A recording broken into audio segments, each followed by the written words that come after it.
What's up, y'all? It's Dez.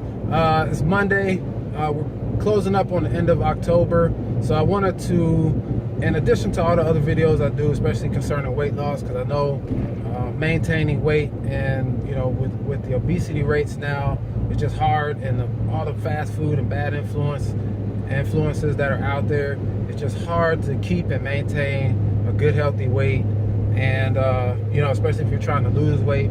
So I wanted to kind of educate you guys on how digestion plays into the weight loss. And I think it's one of the most overlooked things, because people say, calories in, calories out, so on and so forth, eat this, eat that, all kinds of different diet plans, but not a lot really focus on the digestive issue in terms of educating you on how your digestive system plays in. Obviously, we know we have to eat food, and then we have to excrete the waste. But seeing that, especially if you're monitoring your weight on a daily basis, and you're getting to these levels of frustration, I've just tried to teach you guys all the various, kind of like a checklist of what you need to go through in terms of determining what the problem is, because that's what it is. Because I haven't met a person yet that's unable to lose weight. Everybody's tried all kinds of different systems, and they may be stuck for a while, but I have not met a person yet that I could monitor and has been unable to lose weight. I've met some who have been unwilling to change their habits to lose weight, but I've not met a person yet who is unable to lose weight. And don't start blaming your body. Oh, my body doesn't respond to this. Don't start blaming your body, because it's not your body's fault. Some things are genetically passed down to you from your parents, so on and so forth.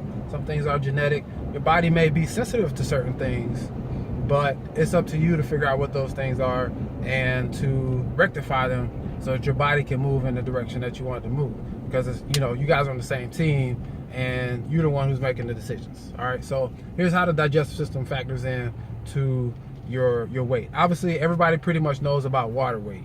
So if you got a lot of sodium, or if you ate a bunch of junk food, your body's gonna, or a lot of sugar, your body's gonna retain water. And so, to retain water for 1, 2, 3 days, it'll set you back a little bit. But eventually you can get rid of that water, and your weight will come back down. So when you go out for, a bad weekend, or you drink a lot, or, sugary drinks or alcoholic drinks, usually a couple days later, especially if you didn't eat bad, that'll come back down.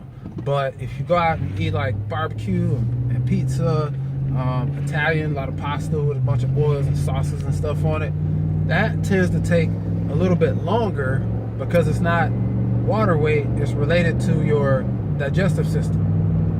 And what happens is, you eat a bunch of stuff that's hard for your body to process. If you eat some food from restaurants that has a bunch of preservatives on it, has a bunch of cheese and oils and stuff, and it's hard for your body to break it down, it slows your digestive system to a crawl. And so even once you get back to eating the right stuff, your body can't process it right, because everything's all backed up now. And it's easy to back yourself up and have 5, 10, 15 pounds of undigested meat in your stomach. That's where the guts come from. That's undigested crap just sitting around in your stomach, and just kind of festering in there. So maintaining, which has an effect obviously on your digestive system health, your colon, your liver, these are all things that are affected by the things that you put in your body, which pretty much everybody knows.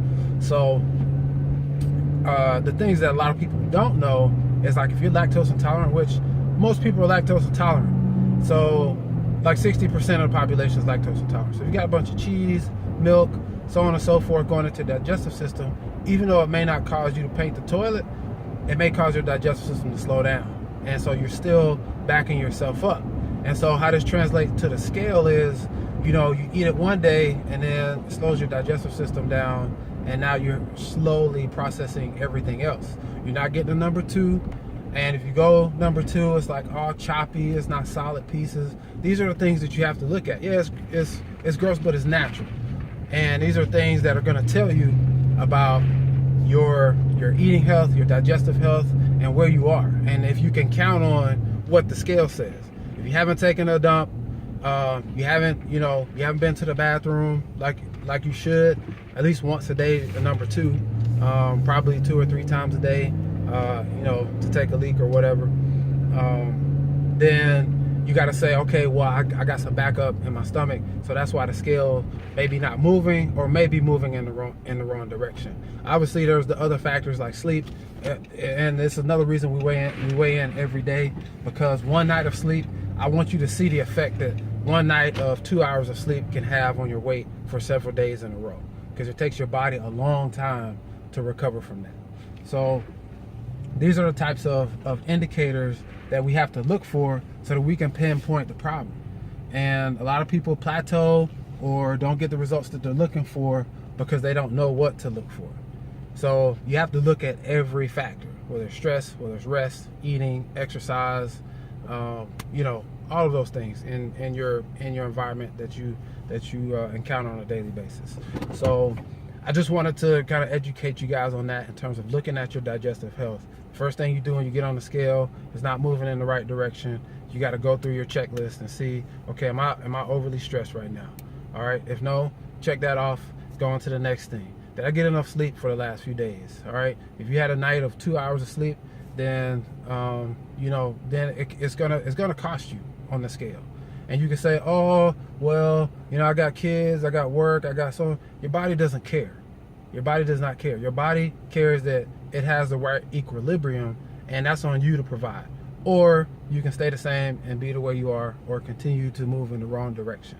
All right. Then you got to move on to your digestive system in terms of your eating. Right. That I eat the right stuff. I've been eating too much, too little. That's why it's a good idea to have an idea of how many calories you took in.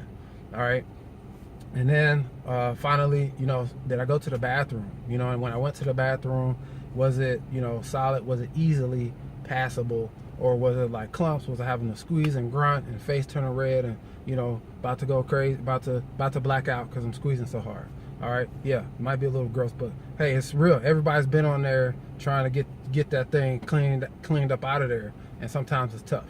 So I definitely recommend going through that checklist so that you don't get frustrated, all right? Because it can be frustrating for everybody. Sometimes you have unexplained fluctuations in your weight because something you ate, you didn't know it had something in it that it had in it, and it took a while for that to change.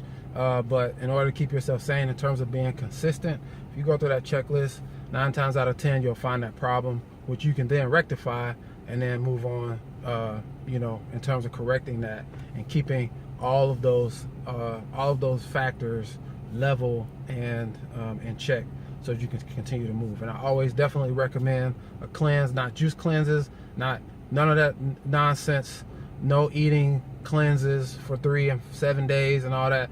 That's nonsense. And cleanses where you don't eat food. If you're not eating food during your cleanse, that is not the right kind of cleanse, period. Because all you're doing is flushing a bunch of fiber up in there, and as soon as you start eating again, it's gonna back back up. So all this little get fit quick, lose 10 pounds quick nonsense, it's not real.